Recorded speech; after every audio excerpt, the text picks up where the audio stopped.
Hello friends, welcome to our channel conversation corridor. और आज की वीडियो है टेलीकॉम सेक्टर को जो रिलीफ पैकेजेस दिए गए हैं 15 सितंबर के प्रेस कॉन्फ्रेंस के थ्रू। इस सरकार ने एक टाइम पे बहुत सारे ऑप्शंस थे आपके पास, जैसे MTNL, BSNL, हज, यूनियन, और अब ये सब जा चुके हैं। अब अगर मैं छोटे शब्दों में कहूँ तो फिलहाल सिर्फ डुओपोली चल रही है हमारे करंट टेलीकॉम सेक्टर में, बेसिकली भारतीय एयरटेल और रिलायंस जियो की।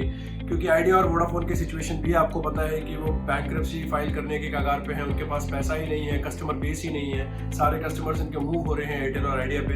तो आज की वीडियो में बताऊंगा कि इनको क्या रिलीफ पैकेज मिला है, क्या आइडिया और वोडाफोन वापस जिंदा हो सकते हैं नहीं। तो वीडियो पूरी देखिएगा, एंड तक आपको बहुत कुछ सीखने मिलेगा। और अगर अच्छा लगे तो प्लीज लाइक, शेयर और सब्सक्राइब करना ना भूलें।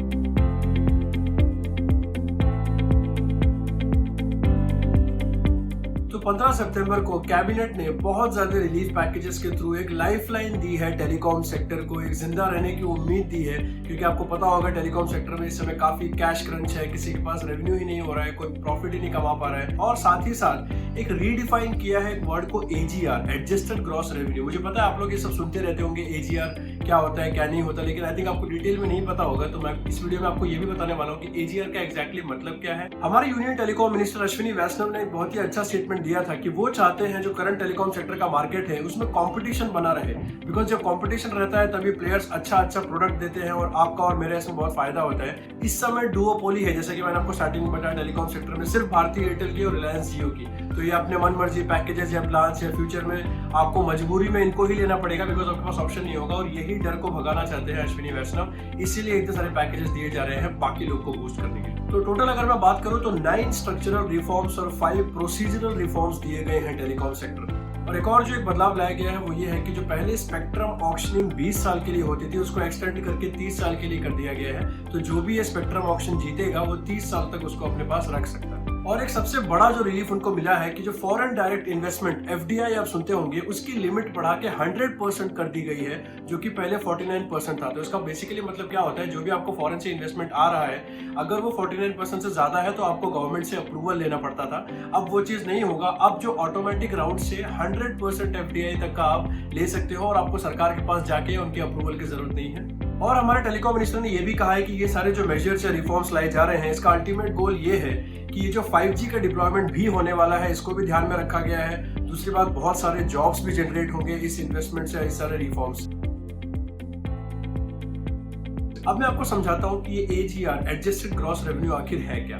तो बेसिकली आप देखेंगे कि अगर किसी भी कंट्री में किसी भी टेलीकॉम सेक्टर के एरिया को या किसी भी कंपनी या बिजनेस को अपना काम करना है तो वो लायबल होते हैं अपना छोटा सा एक शेयर है तो थ्रू टैक्सेस के थ्रू या अपने रेवेन्यू के थ्रू करंट सेंट्रल गवर्नमेंट को पे करे। तो AGR इन शॉर्ट वही है कि जो भी टेलीकॉम सेक्टर फिलहाल अभी है इंडिया में, इन लोगों को लायबल होते हैं कि कुछ सेक्शन ऑफ देयर रेवेन्यू पे करे सेंट्रल गवर्नमेंट को। और यहाँ ध्यान दीजिएगा कि मैं रेवेन्यू की बात कर रहा हूँ, प्रॉफिट की नहीं। अब इसको अगर और सिंपल वर्ड्स में समझे, जैसे कि अगर आपने एक लैंड में अपने एक शॉप खोली है तो आप लायबल होते हैं ना उसका रेंट पे करने के लिए उस लैंड ओनर को।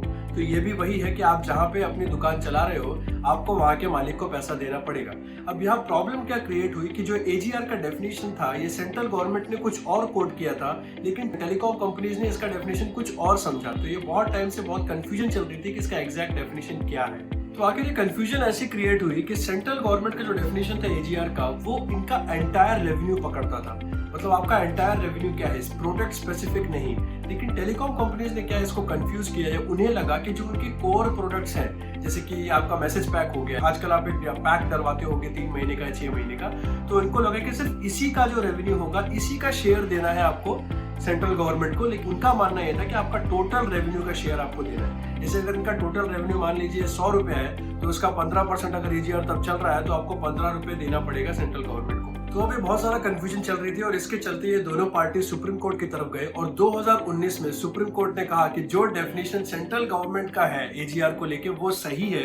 अब इसमें प्रॉब्लम ये हुई कि डेफिनेशन को अब सही बोला, लेकिन बहुत टाइम से जो इनकी लायबिलिटी थी वो बढ़ती गई और अभी 1.6 लाख करोड़ देने के लिए लायबल है टेलीकॉम कंपनी सेंट्रल गवर्नमेंट को। तो लास्ट ईयर सितंबर में सुप्रीम कोर्ट ने ये भी कहा कि ये जो बकाया पैसा है आपका 1.6 लाख करोड़ का, ये आप अगले 10 साल में दे सकते हैं धीरे धीरे करके, स्टार्टिंग फ्रॉम अप्रैल 2021। तो अब ये जो करंट रीडेफिनेशन ऑफ एजीआर हुआ है, इसमें फाइनली ये हुआ है कि जो टेलीकॉम कंपनी समझ रही थी कि जो उनके कोर प्रोडक्ट्स है सिर्फ उसी के रेवेन्यू में उनको शेयर देना पड़ेगा, वो सही है। तो बहुत बड़ी रिलीफ मिली है टेलीकॉम कंपनीज को, लेकिन ये रिलीफ बहुत छोटी है क्योंकि सरकार ने ये भी बोल दिया कि ये मत भूलना कि जो आपका पुराना बकाया है वो आपको देना ही है। अब आपको पता होगा कि अगर आपका कोई ड्यूज होते हैं तो उस पर इंटरेस्ट भी लगता है। अगर आप किसी से उधार लेते हैं तो कुछ टाइम के बाद आपको उसको इंटरेस्ट के साथ वापस करना होता है। लेकिन इसमें बहुत बड़ा रिलीफ दिया है हमारे यूनियन टेलीकॉम मिनिस्टर ने कि उन्हें ये कहा है कि ये कंपाउंडेड अब एनुअली होगा रादर देन मंथली। और एक और चीज बोली गई है कि जो इंटरेस्ट लगाया जाएगा ये थ्रू MCLR होगा, marginal cost of lending rate plus 2%। अब basically marginal cost of lending rate क्या होता है कि जो टेलीकॉम कंपनीज होती है ना, ये लायबल होती है कि आप एक फिक्स मिनिमम लेंडिंग रेट तो आपको रखना ही है जो आप कस्टमर को प्रोडक्ट अपने बेच रहे हो। जैसे अगर 5% का MCLR चल रहा है तो आप जो भी कॉस्टिंग करोगे कस्टमर के, वो मिनिमम 5% तो होना ही चाहिए, उससे कम नहीं हो सकता।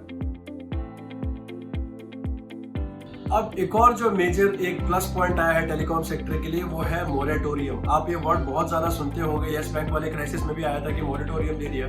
मोरेटोरियम कुछ नहीं होता है, एक रिबेट काइंड ऑफ कह सकते हो कि कुछ पीरियड ऑफ टाइम के लिए आपको पैसा देने की जरूरत नहीं है, क्योंकि जो भी स्ट्रगलिंग कंपनीज होती हैं वो पे नहीं कर पाती है बिकॉज उनको प्रॉफिट ही नहीं हो रहा होता है। तो ऐसे केस में मोरेटोरियम देना गवर्नमेंट की तरफ से उनके लिए बहुत बड़ा प्लस हो जाता है, बिकॉज कुछ पीरियड के लिए अगर वो पे ना भी करे तो भी चलता है। तो फिलहाल टेलीकॉम कंपनीज को 4 साल का मॉरेटोरियम दिया गया है और ये भी चीज क्लियर की गई है कि अगर 4 साल तक आप पे नहीं कर रहे हैं लेकिन आपको इंटरेस्ट पे करना पड़ेगा उन 4 सालों का भी, ये भी बहुत क्लियर कर दिया गया है कैबिनेट की तरफ से। अब ये मॉरेटोरियम से सबसे ज्यादा फायदा मेरे हिसाब से आइडिया और वोडाफोन को है, बिकॉज इनके पास बहुत बड़ा कैश क्रंच है, इनके पास फिलहाल पैसा ही नहीं है। तो 4 साल में ये अपने आप को रिडिफाइन कर सकते हैं, कुछ नए पॉलिसीज या स्कीम लाके अपने आप को वापस मार्केट में एस्टैब्लिश कर सकते हैं और उसके बाद अगर ये प्रॉफिट मेकिंग बिजनेस में आ गए तभी बड़े आराम से अपना जो ड्यूज है उसको पूरा कर सकते हैं। अब जैसे मैंने आपको बताया कि पहले जो इनके टोटल ड्यूज थे जो लायबल थे पे करने के लिए, वो 1.6 लाख करोड़ थे, लेकिन अभी बताया जा रहा है कि रिसेंटली ये 1.9 लाख करोड़ है। इसमें काफी ज्यादा सेक्शंस भी हैं, तो ये भी क्लियर करना होगा कि कितना इनको पे करना है एक्चुअली कैबिनेट। अब जो हमारे 4 मेजर टेलीकॉम कंपनीज हैं, आइडिया, वोडाफोन, भारती एयरटेल और रिलायंस जियो,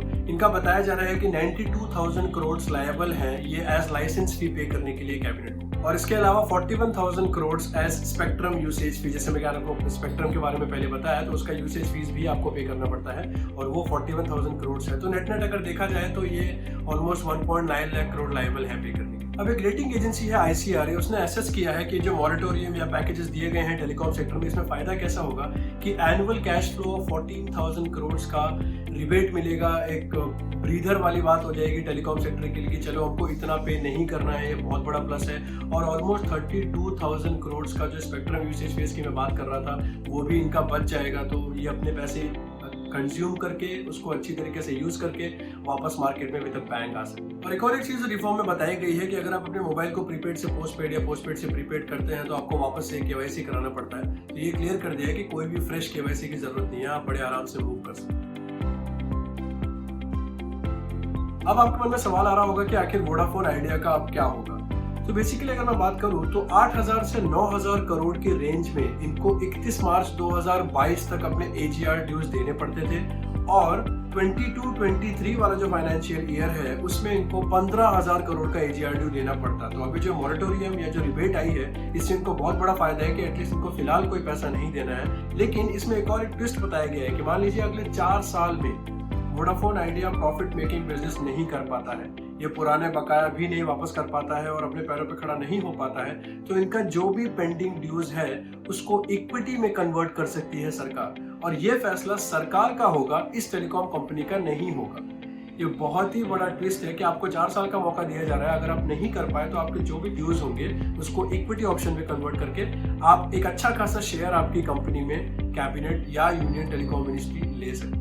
तो मान लीजिए एग्जांपल के तौर पे कि लगभग 1 लाख करोड़ का पेंडिंग ड्यू है वोडाफोन आइडिया का सरकार को, और अगले 4 साल में अगर वो ये नहीं दे पाए तो गवर्नमेंट अपना एक स्टेक ले सकती है उस कंपनी में। जैसे कि मान लीजिए अगर 10% स्टेक होगा तो 10% स्टेक होल्डर हो जाएगी टेलीकॉम मिनिस्ट्री उस कंपनी में। तो अगर फ्यूचर में वो प्रॉफिट भी कमाती है तो गवर्नमेंट को भी इसमें फायदा होगा। बहुत स्मार्टली खेला गया है। अब अगर इससे कंक्लूड करें बेसिकली तो इससे बहुत ज्यादा फायदा टेलीकॉम सेक्टर को इसलिए नहीं होगा बिकॉज उनको पे तो अभी भी करना है ड्यूज, बस आपको 4 साल की कुछ पीरियड की मोहलत मिल गई है मॉरेटोरियम के चलते कि आपको फिलहाल पे नहीं करना है, आप बाद में पे कर सकते हो, बट जो भी आपकी करंट लायबिलिटी है वो तो आपको पे करना ही करना है। एक और एक चीज है जो टेलीकॉम सेक्टर ज्यादा खुश नहीं है, जो वो उम्मीद कर रहा था कि इस बार पता चलेगा, वो था फ्लोर टैरिफ। अब फ्लोर टैरिफ बेसिकली क्या होता है, जैसे कि आपने देखा होगा काफी सारे टेलीकॉम कंपनीज के अपने पैकेजेस होते हैं। 499 रुपए में आपको एक 28 डेज का पैकेज आ गया 599 में। तो ये बहुत वेरिएबल होता है। तो जो कॉम्पिटिशन कंपनीज होती है ना, वो जानबूझ के लो कर देती है, जैसे जियो काफी टाइम तक कर रहा था, ताकि कस्टमर बेस अपना बढ़ा सके, फिर बाद में धीरे धीरे बढ़ाते हैं। तो ये टेलीकॉम कंपनी चाहती थी कि वो फिक्स कर दिया जाए, मतलब कि 599 मिनिमम तो आपको रखना ही है, ताकि अब ये कस्टमर के ऊपर डिपेंड करेगी कि किसकी नेटवर्क क्वालिटी अच्छी है या बाकी जिसके फीचर अच्छे हैं उसकी तरफ मैं मूव हूँ। वरना हम जनरली हमारी सोच कैसी होती है कि जो सस्ता पैकेज दे रहा है हम वहीं पे जाएंगे। तो इस चीज से टेलीकॉम सेक्टर थोड़ा सा नाराज था। लेकिन ऑल इन ऑल एक बहुत ही अच्छा रिफॉर्म लाया गया है। काफी ज्यादा फायदा टेलीकॉम कंपनीज को हो सकता है। वोडाफोन इंडिया वापस जिंदा हो सकता है अगर उसने स्मार्टली अपने इस टाइम को यूज किया तो मैंने ट्राई किया आपको इस वीडियो में बताने का पूरे टेलीकॉम सेक्टर को कैसा रिबेट दिया गया है, क्या फायदा है, नुकसान होगा। मैं जानता हूँ बहुत सारे टर्म्स यहाँ पे यूज किए गए हैं, तो अगर आप चाहते हैं कि एक सेपरेट वीडियो बनाऊं मैं इस पे, जहाँ पे मैं ईच टर्म को इंडिविजुअली एक्सप्लेन करूँ, तो आप प्लीज कमेंट सेक्शन में मुझे बताइएगा और मैं पक्के से आपके इस वीडियो को जरूर लाने की कोशिश करूंगा। दुआ करता हूँ आपको वीडियो अच्छा लगा हो। प्लीज इसको शेयर कीजिए, चैनल को सब्सक्राइब करना ना भूलिए और जहाँ है सुरक्षित है।